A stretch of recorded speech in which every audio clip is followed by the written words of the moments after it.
Karzai government's effort to move forward in the area of female education is growing more complicated. Although the Taliban do not run the government in Kabul, they appear to be making gains in their attempt to take control of some of the country's rural schools. Nick Payton-Walsh has that. In parts of rural Afghanistan, the battlefield is everywhere, even in the schools. The next generation is hostage to a power struggle between the Taliban and the government. Recently, the Taliban demanded the closure of some schools in 2 eastern provinces. In Ghazni, it was in retaliation for a government ban on motorbikes, often used by the insurgents. We recently filmed an Afghan soldier disciplining a villager for breaking this rule. But in neighbouring Wardak province, locals say the Taliban were more compromising. Our cameraman visited one school in which we won't identify people for their safety, where the Taliban forced the school term to start late this year with one big condition. They had to have a Taliban minder oversee the syllabus, a school teacher says.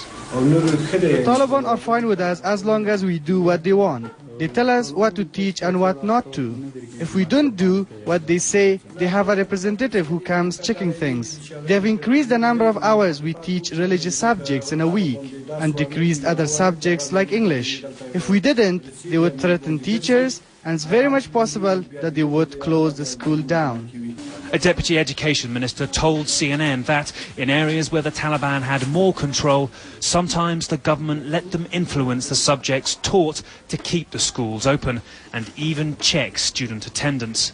He said this wasn't a deal, just flexibility that kept schools running.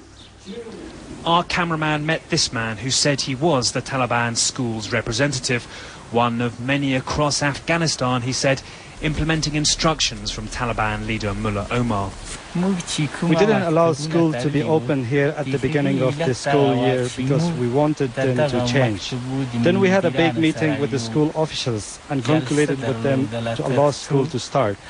But teaching should be according to our principle and Islamic principles. They accepted that. We have only increased Islamic subjects, so even when a person becomes an engineer, he should have enough knowledge in Islam. Whatever exactly happened in Wardak, it's symptomatic of broader fears of the Taliban getting back under the skin of daily life in Afghanistan.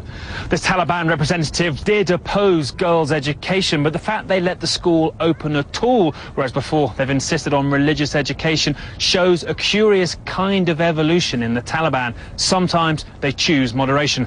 They didn't want to shut the school entirely because that would be unpopular with locals. They just wanted to remind everybody who's in control of it.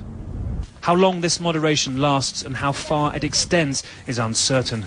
But what is clear is, as NATO eyes the exit after a decade here, how far from its original promises so much of Afghanistan has fallen.